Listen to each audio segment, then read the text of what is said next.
This is Python's Paradise. This is your host, Greg Gilbert, aka the Python Hyena, straight out of Fredericton, New Brunswick, Canada. And folks, here we are, April the 15th, 2023. And I have a guest on the show that I had the pleasure of meeting in person last year at Frightmare in the Falls. And I missed him when he was at Horrorama in 2015. I started going to Horrorama in 2017 when Lisa Langlois invited me to assist her and gave me the travel and the convention bug. Folks, I give you my third guest from The Hills Have Eyes, the awesome, the innovative, the inspirational Michael Berryman. How do you do, Michael? Good morning or afternoon, whatever the case. Yes, I guess it's afternoon. I'm doing pretty darn well. We're here in Michigan, and it's a beautiful day. And tomorrow, I think we get rain. Yay! There you go. Yeah, I'm an hour ahead of you here. Nobody knows where we are here in New Brunswick. It's like, I've seen it on a map. oh yeah. I was special shout out to Judy Fox for setting this up. I know I've had Linnea Quigley on through her, who have also met at Horrorama, and so Judy set this up, and so special shout out to her on that. Judy's awesome. Oh yeah, I enjoyed that. We're actually in a movie together. Which one? It's called Cool as Hell 2, directed by James Balsamo. Oh Lord. He's got you at the beginning of it playing the devil or something like that, and you're talking into the camera. Okay. Yeah, it was okay. Yeah, I have not gotten the DVD yet, so I have not seen the movie. Well, he contacted me one night and he asked me if I would shoot my own death scene for the movie, and I'm like, why? So I did. I'm not winning any Oscars for it, but I appear in 9 of his movies, so Fun. Never met the guy, but he's been on here 3 times.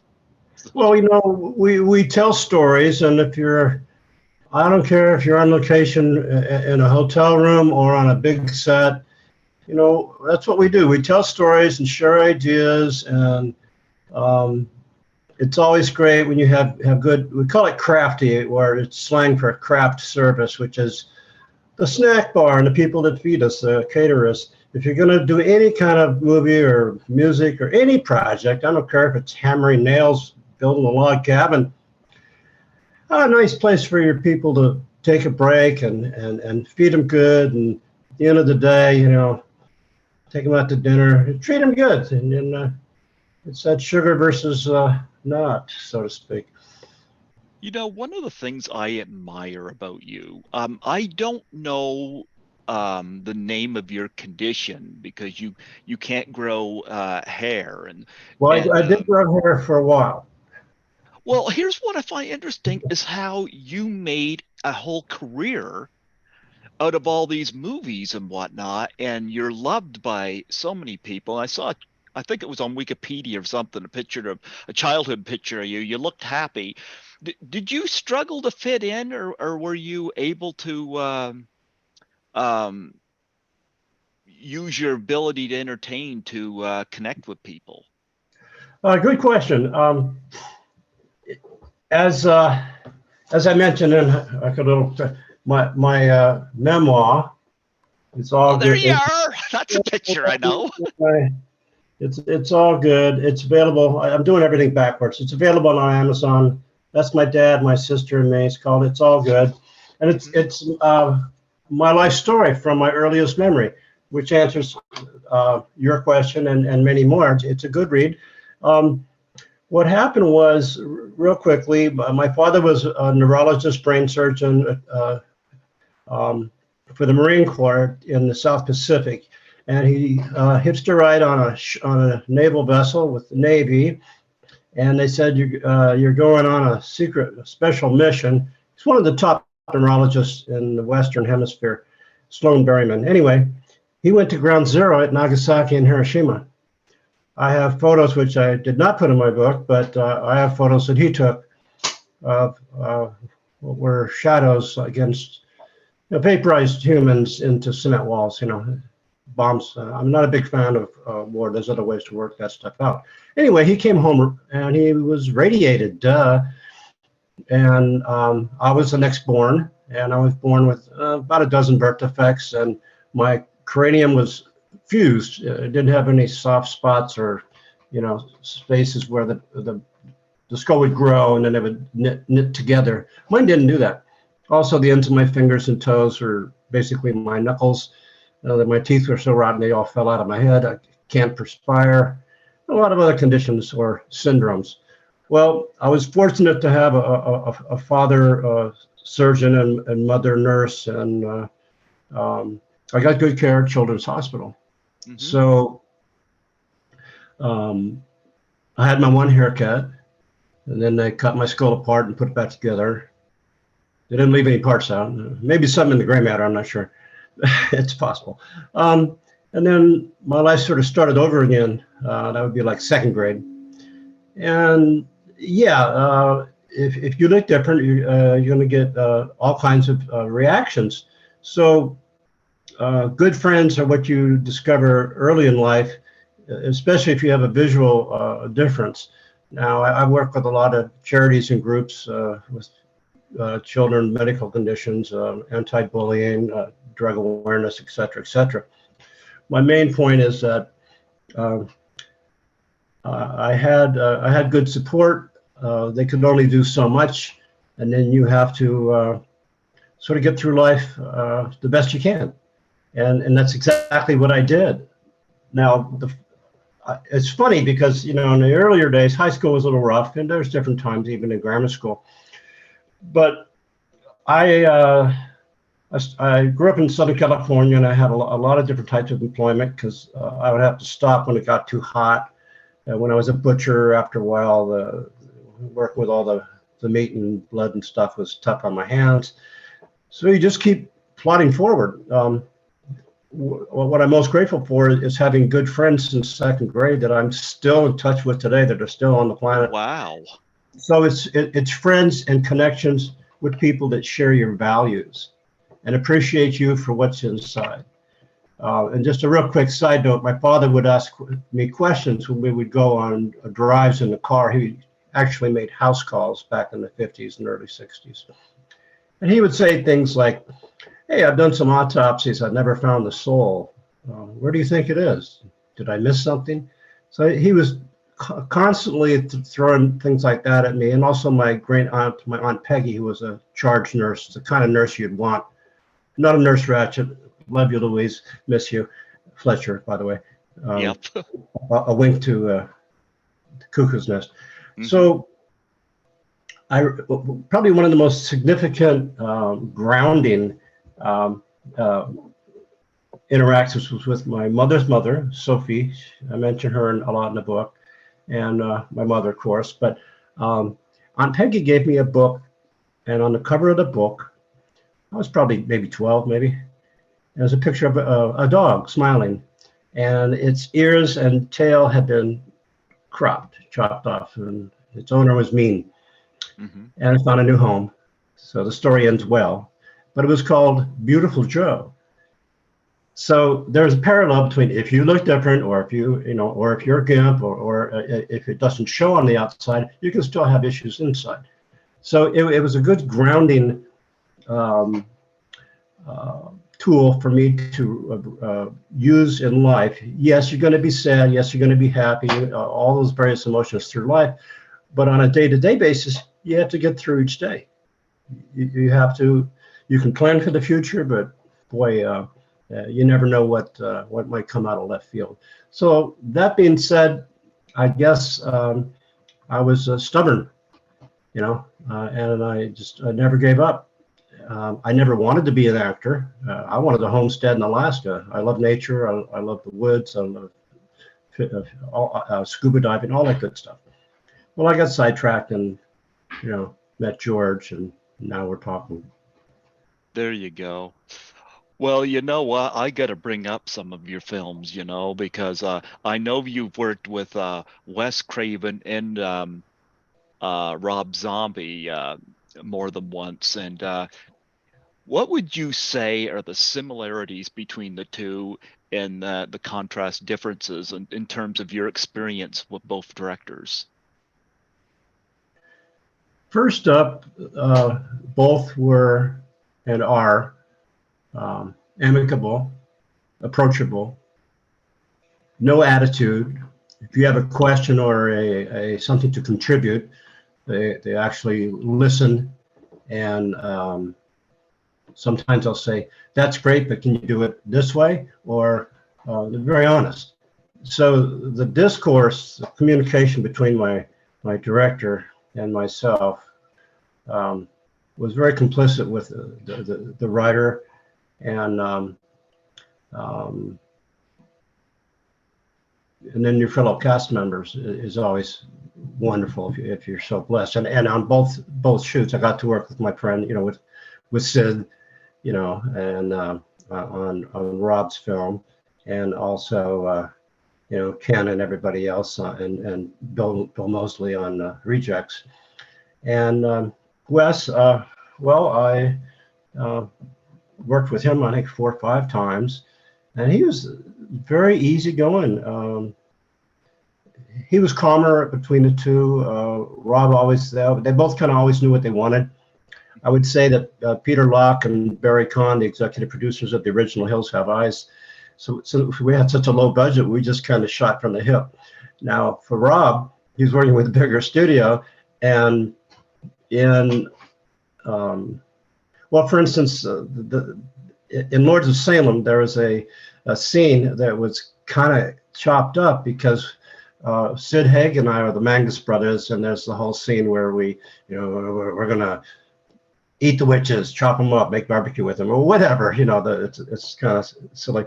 But when we arrive at the little bonfire where the women are gathered together, we help two British officers, I'll call them, and they have an arrest warrant for them. And so I'm standing next to Sid. It's at night. I got to understand, it's like about 1:30 in the morning. And the actresses had already been filmed being up on the hillside with the torches and stuff like that.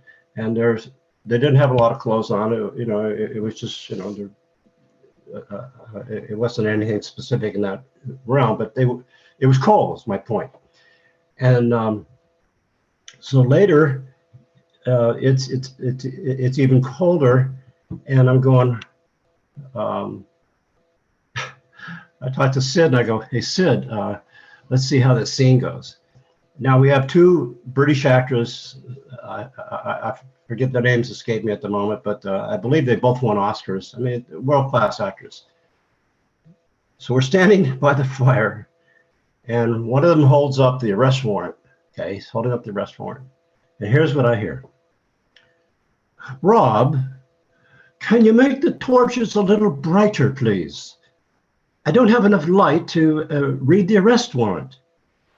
At that point, I looked at Sid and I go, "We're blanked." And he goes, "Yeah, I know." So we go back to our trailer and wait for Rob to knock on the door, which he eventually did.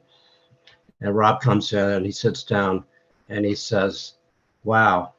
It had been about 45 minutes. Quote, Rob Zombie says, if I had known that he couldn't read the arrest warrant, I would have gotten him prescription lenses in frames that were period piece." I was impressed with that. And I said, "Rob, that's wonderful. However, in pre-production, an actor's responsibility is to let everybody in production know the day that your executives and your investors are spending money writing checks, if you have a difficulty with memorization, or if you needed to read your lines or have them fed to you through an earpiece." They did not do that. So they failed, I believe, Rob, in that regard, as a professional actor. I've been doing this for over 40 years, and I'll tell you what, they really appreciate it when you're straight up and don't spring something like that on them then. So Rob says, well, we'll just have to cut that whole scene out. And they kind of chopped it up, which is a shame because there was another scene where Sid Haig and I are in our cabin, and the British uh, legal people show up and say, "Hey, go find the witches. We're going to arrest them and do whatever we do to witches." And we never shot that scene. So now the writer who wrote the script, you got scenes that don't really kind of all fit together. It's like a chain. You were missing some links, and that does happen on occasion. But Rob, kept us cool, and he even said this. He said, well, and he said he would do the glasses at his own expense. But then I reminded him what I just said. I says, no, they're professional. It's on them. You could technically sue them, but of course, he didn't. So I'm saying that to just explain that Rob Zombie's very level-headed. It doesn't fly off the handle. He just dealt with it. Because the studio, he called the studio and they go, we're not going to give you another day to shoot or extend the time. Your budget's a budget. So it is a profession. And Wes Craven, the same way. He had a story. It was kind of shocking at the time. You make a name for yourself, and then you move on, and he did so quite well. It was lovely to work with him. I'll dive into these a little more here because, of course, you're pretty famous for playing Pluto in Hills Have Eyes, and I've had Dee Wallace on here a couple times, and I met her at Horrorama, a lovely lady, He's and wonderful. I had Janice. Blythe. Blythe, why? I was I'm gonna wear with missing Janice her on it. name. I'm wearing a crow shirt instead. Yeah, oh, I was missing her name. I had her on here a couple months ago, and she was awesome. In fact, I got to get back to her because she's supposed to send me some stuff, and I've been so busy, I haven't been able to do that. But she said some very kind things about working with you, and one of the things I loved about Hills Have Eyes is that those dogs, especially the last dog, kills more than you guys. Kills more of the villains than the people do. The dog was pretty resourceful. The dog was awesome. The Beast was actually the German Shepherd from the Bionic Dog. Now, the people, Mo DeCesso and his family lived northeast of Los Angeles, and I met them years before when I lived near Big Bear, Lucerne Valley area, and lived at the Wolf Sanctuary, Wolf Mountain Sanctuary. And so he was well trained. Now, at night, he was up in the years. At nighttime, he had a little arthritis. So my German Shepherd, my dog, would stand in on his mark to get the camera dialed in and our focus and lighting. And she stood there like a pro. I was very proud of her. And then Beauty, of course, was, the younger one. The dogs were great. Yes, they were very resourceful. I like my death rattle at the hand with the bracelet of teeth. Those were real human teeth. On a side note, our costume designer was actually working on her master's degree in cultural anthropology at UCLA. So she had access to bones and human teeth and stuff like that. It was kind of fun. And um, there's a quick scene where Bobby finds Beauty, and she's gutted and laid out, and that creates the we got to really deal with these people now. Okay, it creates the tension. Now they didn't have a budget for a prop dog, so they had somebody that worked in Long Beach Harbor on the shipyards, and they said, hey, a German Shepherd had drowned and it washed up on shore. If you need the carcass, come and fetch it. So Barry Cohn, our producer, he and an associate drove from Los Angeles to Long Beach. in a van. And this poor dog, it drowned. They bagged it and put it in the back of the van and drove all the way back up to the high desert north of LA. And then, no, they drove to Malibu, I beg your pardon, to Malibu. And they were going to do the pickup shot where they wanted me to cut it open, gut it. And I go, I'm not doing that. I'm not doing that. So they did. And of course, it was, well, the results weren't very wonderful. They both, Barry and Wes and everybody got a little bit ill, so to speak. But I think one of the funniest scenes in Hills, just that I enjoy, is when the father says in the beginning, so I took a tire iron and I split his face wide open. And then the father goes, well, how bad was it? Now, I'm sorry, but that makes me laugh. And I told Wes, I said, Wes, you got to change that. And he says, no, you're supposed to have that reaction. I go, I don't know, Wes. And he says, think about it. He goes, what happens next? Oh, never mind. Remember that? He reached down. Oh, what's all this stuff? Oh, nothing. Smash through the window, drag away, boom, boom, boom. Holy moly. They both, Wes and Rob, they know how to structure a movie, Yeah. Well, at least you didn't have to handle a rattlesnake like Janice did. Another odd note, we didn't have much budget for Hills, and we just went out and what do they call that?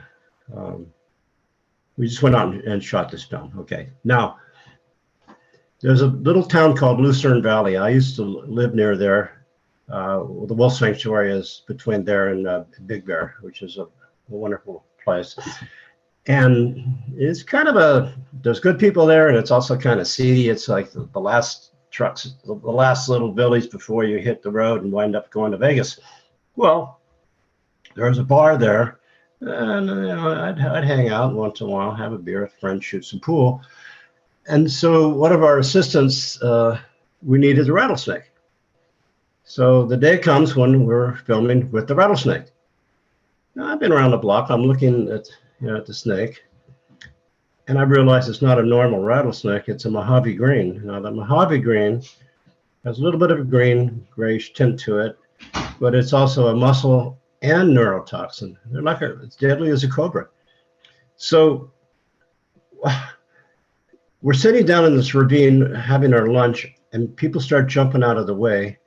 And the people jumping out of the way are getting closer and closer to me. So I just step aside, and the snake's like about 4.5 feet long, and it's just wiggling its way. And then the guy who owned the snake getting his sandwich, he goes, "Oh no!" He got out of its little cage box thing, and he says, "Don't touch it." But then, of course, Janice picked it up and handed it to Wes. Wes almost fainted. And then she gives it to the guy. He puts it away. Everybody settles down, and I go, you didn't sew its mouth shut, number one. And number two, it's a Mojave green. He goes, oh, you know about them? I go, yeah, I've frequented this zip code. And, I mean, what the heck? He said, oh, it's my pet. I go, okay. To myself, I'm saying, okay, you're nuts. And I go, how did you think it would function, somebody picking it up? He says, oh, well, I just get it in some dry ice, get it really, really cold. I said, yeah, well, it's 100 degrees out, so that was interesting. The other situation that was, well, I'm a big safety on the set guy. Like I say, I'm wearing my crow shirt. There you go. There you go. Yeah, because I miss you, Brandon. Yeah. I'm an expert with firearms. I'll just say that. Mm-hmm.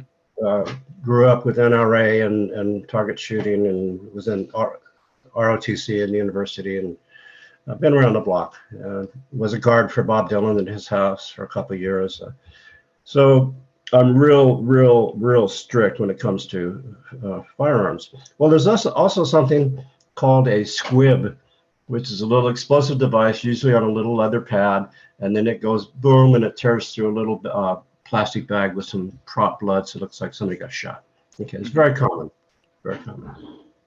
Well, when the mother gets shot, she was rigged, but when she fell backwards um, into the bench by the table, Mhm. it moved, and when it ignited, it blew off her nipple.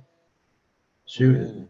yeah, she was seriously hurt, and I mention that just because there's been awareness in the news over the years, and also in honor of Brandon Lee and um, um, other people that have been on sets and dealt with tragedy, and also anybody that in the future, if you're dealing with sets and props and weapons, uh, put some money aside in your budget so you have the safest people, period. Yep. And I don't care if you're the star and you have $10 million in your back pocket and you're my producer, director, and everything else, and we're dealing with firearms. You know who's in charge? Not you. The weapons, the armorer is in charge until they Mhm. say so, period. If you don't like it, then do something else. But I'm very, very, very, very strict on that. It's I kind of, remember the Brandon Lee thing when it happened, and such a tragic thing. it was totally avoidable, Yep. 100% avoidable. Mhm. And I'll just put it at the honest truth. Um, in my opinion, and it's very accurate in my opinion. Mhm. At the time of our contract in North Carolina, you can hire someone local who's non-union after so many weeks of production, is what I understood. And the local guy, he somebody missed something, and it wasn't conspiracy or anything like that. So um, safety is very, very important. Mhm. Well, you got to do Hills Have Eyes and Hills Have Eyes 2, which has been a big part for you. And you were in Deadly Blessings as well. Had Sharon Stone in an early role, Susan Bachner, who was in Grease, you know. So Oh, you were in wonderful. that, and I think what was the other Wes Craven film that you were in, or was that it? No, we did Hills 1 and 2. Two Hmm. is fun. We had a bigger budget, and in Hills 2, come on, there's a dog flashback. Give me a break. I mean, there's some fun stuff in that movie, and it's we had better cameras. So we did Hills 1 and 2, and then we did Deadly Blessings, and then we also did something called I want to say was it Invitation to Hell? No. Oh, what was that one? I'm trying to think. Yeah, because I know you were in Deadly Blessings, and of course with uh, Rob Zombie, of course you did Lords of Salem. You were We in did Legends of Dawn, Yep, and and Devil's Reject, which I think is Rob Zombie's best film. I agree. Yep. I Yeah. loved William Forsythe in that. Wow. I love the movie because I just loved the Sheriff Wydell. That scene where he has them in the chair and he's torturing them. You want to talk about somebody dishing it out, I thought that was a great character, and I thought William Forsythe was fantastic playing that role. Well, he is very, very strong presence, great guy to work with, really brought it home. It really lived the scenes a lot. I was very, very happy at the results of those scenes. Um, Boy, I almost have my finger on the other one. I want to say Invitation to Hell, the one TV Okay. with I think it was Invitation to Hell with Susan Lucci, and um, it was a spinoff of I want to say Cuckoo's Nest, but I could be wrong. But it was Invitation to Hell. That was the other credit working with Wes. Well, I remember when I met you. I'm going to bring this up because when I met you and got this sign, Bill Mosley was there. I haven't had him on here yet, I'd love to get him on here, but I remember when I saw him, I asked him a question. I said, "Is Sherry Moon Zombie as gorgeous in person as she appears on screen?" And he says, "That's a Michael Berryman question." And What? so, and you answer, and of course, she's stunning. I mean, I don't care what people say. I would put her in all my movies too if I were married to a woman that stunning. I'm not going to blame Rob Zombie on that. She's hot. But I remember I said to you afterwards, I said, "Is she prettier than Bill Moseley?" You said, "Anybody's prettier than that." Bill Moseley's just standing there like, "I thought we were friends." That's right. You remember that? I do. Yeah, Bill's family, we go way back. We go way back. Um, he's a very sharp guy. I mean, he used to write. Um, I think he's got his master's from Yale, if I'm not mistaken. And he used to write for Scientific American magazine, for crying out loud. He's a pretty sharp guy. Yeah. Oh, I enjoyed meeting him. I got both of your signatures on this, and yeah, so I was there for the whole weekend for Frightmare in the Falls. So no, I enjoyed meeting you both. I almost didn't recognize him because he does not look like this when you meet him. He No, he just does looks not. like a He small cleans up. guy. But yeah, tell me, how beautiful is Sherry Moon Zombie? So she's well. I don't go by numbers. She's lovely. There you go. I mean, she's a beautiful woman. What can I say? You know. What can you say? I'm going to ask you briefly about some of the other films. Of course, One Flew Over the Cuckoo's Nest. You're in an Oscar winner there. Any stories you want to share from that? I'm sure you Yes. do. The stories are in this wonderful book called "It's All It's Good." all good. My memoir. I mentioned I need to get a better. I'm not high tech. I need to get That's a better okay. camera. Neither am I. But I mean, It that's was it was my second day on a set. I worked 127 days, 6 days a week in Salem, Oregon, hmm at a real mental hospital. hmm With and there were some real patients in the film when they went to get electroshocked on that um, ward. Those were some real patients that we met. Um, we learned a lot about how well society or various countries, ours in particular, because that's where we were filming. How do you take care of those that are um, in need of health of care? I mean, you could be gorgeous, handsome, rich, and powerful, and all that today, and slip on a bar of soap tonight, and be in a convalescent home. So my philosophy has always been, every day is a gift, and if you can dial it back to where it's moment to moment, second to second, it kind of, I think it, I think it's a helpful tool. Um, but we knew from the beginning that it would be an Oscar contender without a doubt. Michael Douglas and Joel Douglas's brother at dinner one night told me that their father, Kirk Douglas, wanted to play McMurphy in a film adaptation of One Flew Over the Cuckoo's Nest years and years ago when he was, um, box office number one. And the studios didn't want to touch mental illness. They didn't want to touch the content. And then when it finally got turned over to the sons, and then they ran into Saul Zaentz from Fantasy Films and a very famous recording um, company out of Berkeley, California.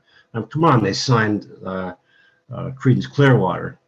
Their original name was the Gollywogs, and they said, no, it's got to be just something different. Go with Creedence Clearwater. Little side notes are fun. So I was blessed every morning. Well, we had 2 weeks of rehearsal with camera and blocking of lighting for major scenes. That's a big expense, but it really pays off if you can afford to do that. Preparation is really important, and rehearsal with camera, and also if you're going to do any kind of film, I don't care if it's you shoot it on your iPhone. Live sound. If you have people doing dialogue, you want the original dialogue in the moment they're in the scene, in the building, at the space, at the location, because the emotional content is not there when you're doing an ADR or additional recording in a sound studio. So all you indie filmmakers out there, all you future Wes Cravens, remember that it makes a big difference. We were very fortunate to be able to have dailies during lunch. They would show the day before or 2 days before all the various takes, and uh, some actors like to see how their performance is moving along. Others do not. Everybody works differently. Personally, I like to get as much feedback as possible. When my DP or my camera operator says we're set for the scene, I always request, may I please look through the lens and see what my framing is. And after doing this for as long as I have, and I'm a camera buff myself, I'll have fun with my cinematographer. And if we have a shot here, and then I got to move over here, and then move back over there. Um, the actor, there's marks, but you don't want to look down. There's my mark. You have to kind of learn how to find them, and also it's good if you know what the camera can do for you. My point to that is, um, it's good to understand what depth of field is, what an stop is. I'm talking about optics here, and the optics, and to understand what lenses you're on, and if they're going to pan, if they're going to lock it off, if they're going to zoom in tight, if they're going to use a prime lens. All of those things mean different scientific uh, disciplines. Some actors ignore it, some feed on it. I feed on it. I want to know the most I can learn, because not only does it helps the shoot go by better, it enhances your performance. More things are found. I used to practice staring in the mirror and removing all emotion, just empty it, and then let a thought pop into my head, and then see, and then you'll see the reflection on your face without moving your muscle or anything like that. It's from within. And then you think of a different emotion and situation. So all of that reads. So when it comes time for your close-up, Mr. DeMille, that's when you really want to bring it home. And so editing, critically also important. So my point is, when we work on a film or a project, you're living in a hotel with people you've never met. It becomes an extended family. And if you can approach it in that manner, that's great. Now, William Forsythe, he's very powerful, great guy, great guy. I see him at a lot of conventions. I would work with him as a drop of a hat, because he did bring it home. I mean, that's almost a tough scene in Rejects to watch. You really feel for my buddies. Hey, Bill, you're really hurting them. And, occasionally you get a little twinge. I'm helping you. Oh, okay. Well, that worked great. So it's a give and take. But in the end, you want a good story. And then, of course, if you have good musical score, that helps tremendously. Yeah. Well, you had a good cast in One Flew Over the Cuckoo's Nest. Of course, Jack Nicholson being in it as well, and love to see him do one more film, But I don't know. Maybe he's hung it up. I don't know what. But terrific actor, huh?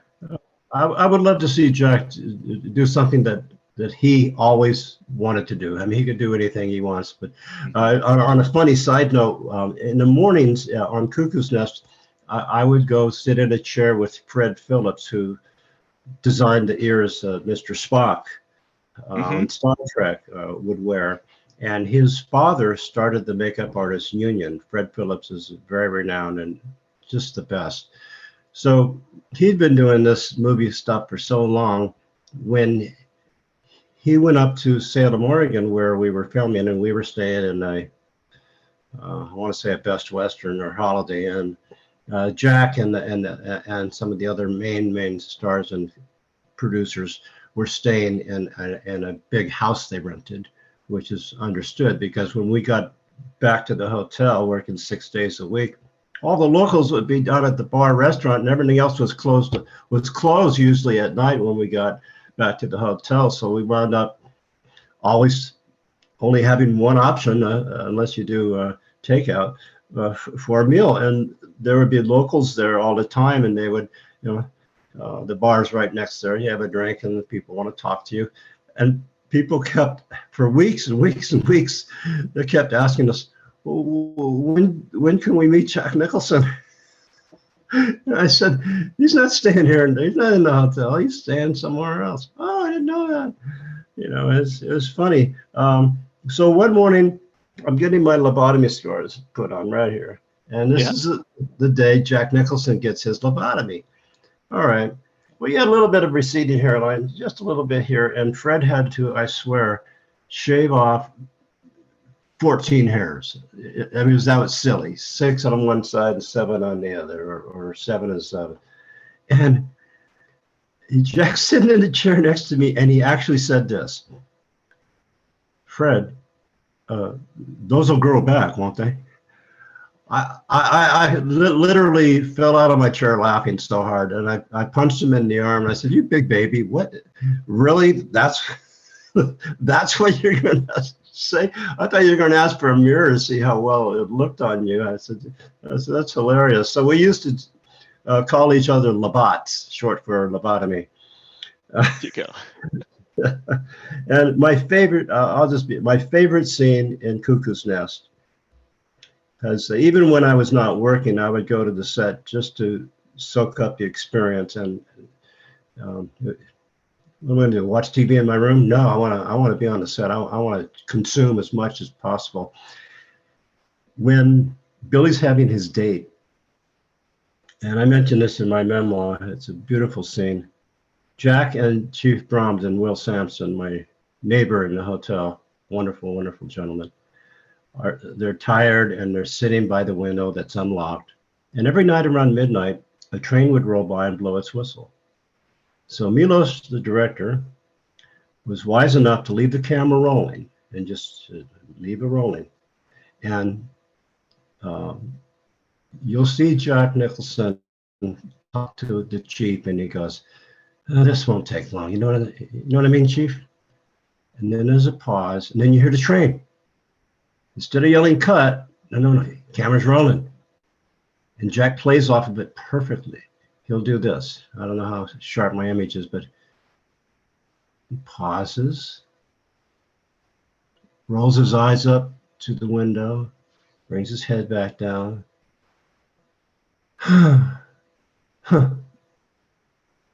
That's all he does. And then, boom, morning.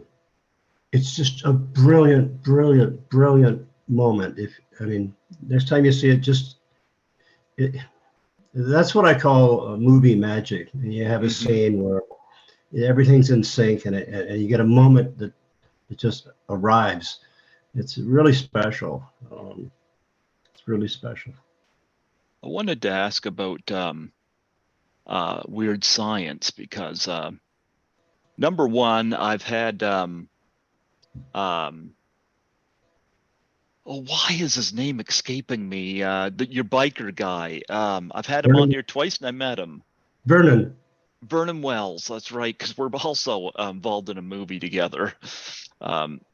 Anyway, Vernon Wells. I had the pleasure of meeting him at Horrorama, and gave me his card and had him on here, and lovely guy. And I'm not sure. I would have sweat if I was on set, if I was working with Kelly LeBrock, Judy Aronson, and Suzanne Snyder. how do you keep that company and keep your composure? Well, for me, it was quite simple.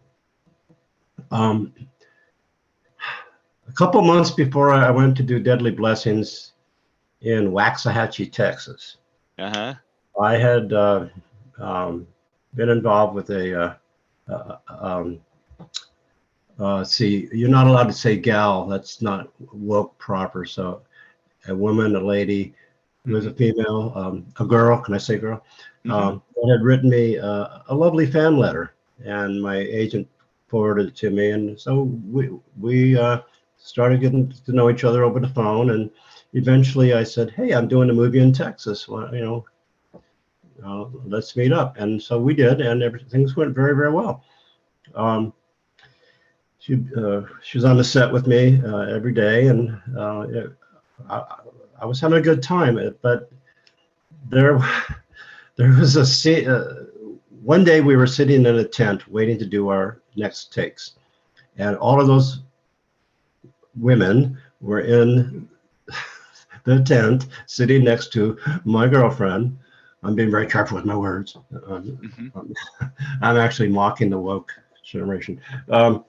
And one of the women came up to me with a water bottle, and she's looking at me, and she says, and I'm not going to tell you who it was. Oh, is this your girlfriend? Oh, she's so lovely. Could you open this water for me, please? Now I feel the claws of my girlfriend, the nails digging into my thigh, like, what do I do? What do I do? So I put that in my computer, and I said, computer, what should I do? And I responded by saying, well, you grab it tightly and you snap it like you're wringing the neck of a chicken. And she goes, oh. And she walked away, and I felt the claws removed from my thigh. And then later in the day, I was informed that she didn't like these B word. I don't know if I can say that anymore. Um, and she wanted me to finish the movie and give up acting and live in San Antonio and get a day job. And I said, you're asking too much. Yeah. I just finally got a career going as something that they will accommodate my medical issues, heat, for instance. And I'll die in Texas. Where do you want to move to? And so, long story short, um, it was great while it lasted, and she was um, a super gal, lady, woman, female, and a real sweetie. So there you go, you wokies. But there was contention between the ladies. There was, um, and it was interesting to watch. Oh, those I mean, ladies were it's human lovely. beings, right? What are you gonna do? Yeah. I mean, Judy Aronson, Suzanne Snyder, then Kelly LeBrock. I'm like, and then of course, you and Vernon Wells played off really well together too, And Vernon, what a great guy. Great guy, you know. Yeah, he told me when he was doing, I think, Commando with Schwarzenegger, um, he they got kind of alpha with one another, and Vernon told me that he wound up dislocating Arnold's shoulder, and Arnold wound up breaking his forearm. Oh, well, You're Weird playing Science. it, guys. Yeah. Well, Weird Science is directed, of course, by John Hughes, who's got he's got so observant when it comes to um, people, Like I always said, one of my favorite things about 16 Candles was the fact that the parents actually forgot Molly Ringwald's birthday. Whereas in another movie, they'd be jumping out saying surprise. Instead, he allowed this great moment between father and daughter. Sorry, we forgot your birthday, honey. And I love that about John Hughes. You have any memories, what your memories are of him, because we lost him way too early. We certainly did. John, like many other talented artists, have their finger on the pulse of the H factor, which I call humanity. It's the H factor. He really understands and empathy, the E word. He remembers and has never forgotten what it's like to be at that age. You're awkward. You could be. handsome, pretty, whatever. You could have problems at home. I mean, there's so many things that you're trying to learn. There's new skills to deal with. There's insecurities. Sometimes the areas of your life and your choices that you're trying to build upon and feel good about yourself and positive, and this will take you somewhere in a direction. A lot of times those fail you, so you have to learn how to learn to be wise. It's good to not be so hard on yourself. There's so many mentoring aspects to a director, a writer, a creator like John Hughes, because he takes you to the space, he opens it up, and it surrounds you, and you're living and you're sharing that space, and it's very private to each individual viewer. Every audience member sees something different. Everybody that hears a song, it affects them in a certain way. They might all agree on the lyrics, or saying that, and they're saying this or saying that, but it's still ethereal. It's still very personal. So when it was time for Vernon and us to leave after the boys had won the day, John pulled me aside while they were setting up the camera at the very end, and he says, "Okay," he says, "I'm going to track on you and follow you to the door, and then Vernon's going to do his thing and exit. So while you're moving across the camera scene, I want you to, just like over your shoulder, say something clever." I go, "Well, let's discuss this." And we came up with, what if this guy is a school teacher and has to deal with these brats on a daily basis, and then magically Kelly puts him in a situation where that could be explained, because our previous behavior was, we're giving the boys a challenge, we're scary, we're not going to hurt them, but we're giving them a chance to suck it up and be appreciated by the gals, woke, and also the guys that were giving them a hard time. I forget the actor's name. He just couldn't understand how the nerds could be dating Kelly, for instance. So, okay, what if he was a school teacher? And I go, that's good. So when it came time to do the scene, and I'm moving across, and I just pause for a split second. I'm still moving, and I go, I don't want to lose my teaching job. And then I move a little farther, and while I'm moving, I say, "God bless," and I keep moving. Now, when I said both those words, I'm moving. So if you wanted to remove "God bless," you'd have to stop, cut it out, and then now I'm over here. And he left it seamless, and I appreciated that, because when we printed it, that was the take he liked, and it's in the movie. We sat down together, and he says, "I saw what you did," John Hughes said, "and I know who you're talking about." I said, "Really?" See, when I was in grammar school, and I mentioned that in It's All Good, and I'm terrible with camera. It's All Good, Barnes & Noble, Amazon. It's All Good, Michael Berryman. It's a great read. Anyway, I have to plug it. Yep, no problem. When I was in grammar school, and I mentioned it in my book, one of my classmates was Richard Skelton, which was Red Skelton's son. And my parents knew them, and many times we would be at their house, and I would be upstairs in Richard's room. He was in my class, and we would read comic books every time we were together.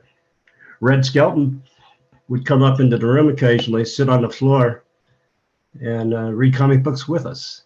And there's a couple moments that I mentioned in It's All Good, my memoir, that will just, it's delightful, because I explained what it was like to be in close proximity to Red Skelton. So that being said, John Hughes knew that when Red Skelton finished his show, And this is back in black and white TV local production, LA.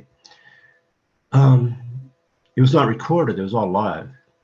So at the end of his Red Skelton show, he would always say this: I want to thank our sponsors and our viewing audience for allowing us to be your family's entertainment this evening. Good night for now. God bless. One day, producer, studio executive said, could you not say that? And Red Skelton said, what's the name of the show? And he goes, well, it's, never mind. It's a Red Skelton show. See. So that was me doing a wink, wink, and a shout out to a wonderful gentleman who loved his family and knew his priorities. So around 5th grade, I believe it was, Richard Skelton was diagnosed with terminal leukemia. And coming from a medical family, I knew that was really serious. So they took him out of school. He had less than a year to live. And before he became bedridden, Red Skelton took he and his wife, his son Richard, and Richard's sister, and going to show them the world. I think it's either TWA or Pan American Airlines, one of the two, sponsored them. And my mother had newspaper clippings every step of the way. There'd be a newspaper clipping from a different country and where he got to see this wonderful, wonderful, wonderful world we have.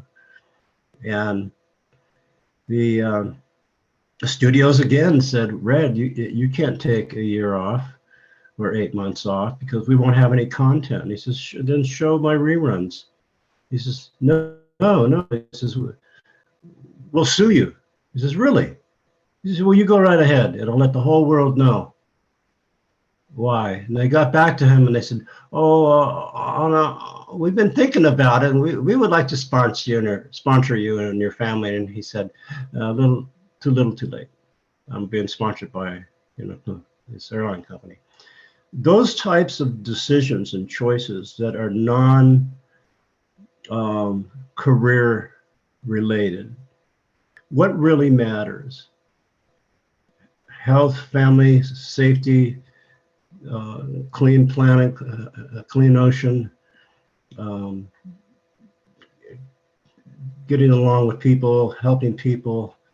I mean, there's a lot of challenges these days. So I've always admired people with a spine and compassion. And Red Skelton had that in spades. If you can still say spades or diamonds. Yeah. I'm going to try to wrap this up here shortly, but I wanted to throw a couple names out to you. One is Leslie Nielsen in Spy Hard. Oh, yeah. Yeah. Exactly what you would expect. Exactly what you'd expect. Sharp, funny, crisp. I would say crisp and animated. Those are the adjectives I would use. Mm-hmm. And of course, any last touching words about Brandon Lee? Yes, thank you. Because we've got a 1 o'clock coming up.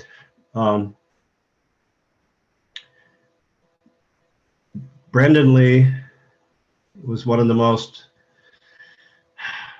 He had so much depth. When I first met Brandon on the set of The Crow, we spent for the couple of weeks I was there, we would hang out together in his motorhome. He would play music from his guitar, write about songs. He'd talk about his father.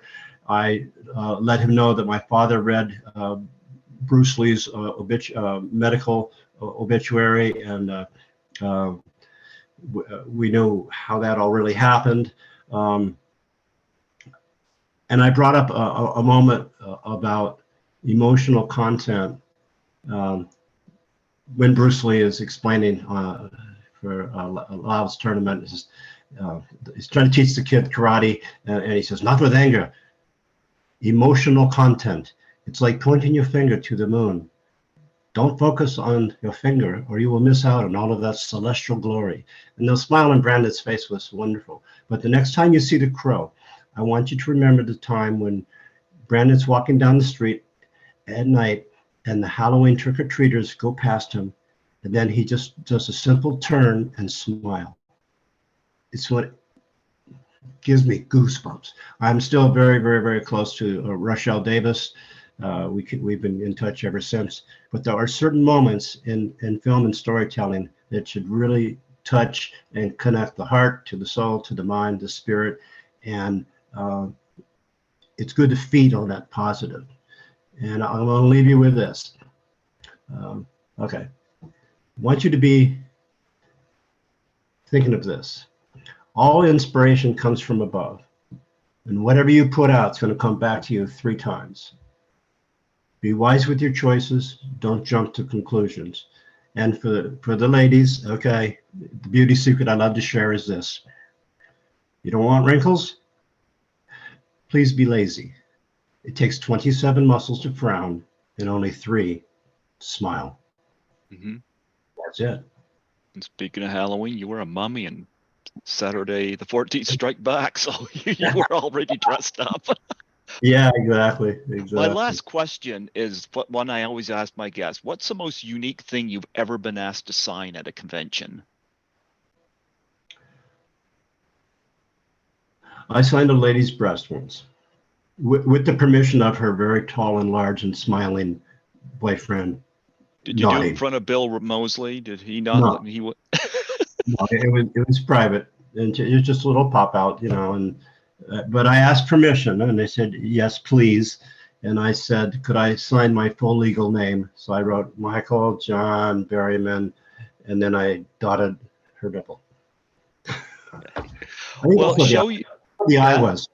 Yeah. Well, showcase your book here one more time and let people know where they can find it. Yes, please go to Amazon, and it's called It's All Good. It's my memoir. It's in my own words. I wrote it myself. It's a story about my life up to Cuckoo's Nest and a very bittersweet, lovely ending. And it'll explain how I wound up here today, speaking with you and sharing with.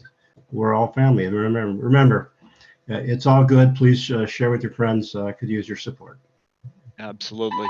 Well, you know what? I thank you for being on here today. I really appreciate it. And I thank you for being such a kind individual. And I mean, I've heard all good things about you. I know Tommy Kovac had you on his podcast before.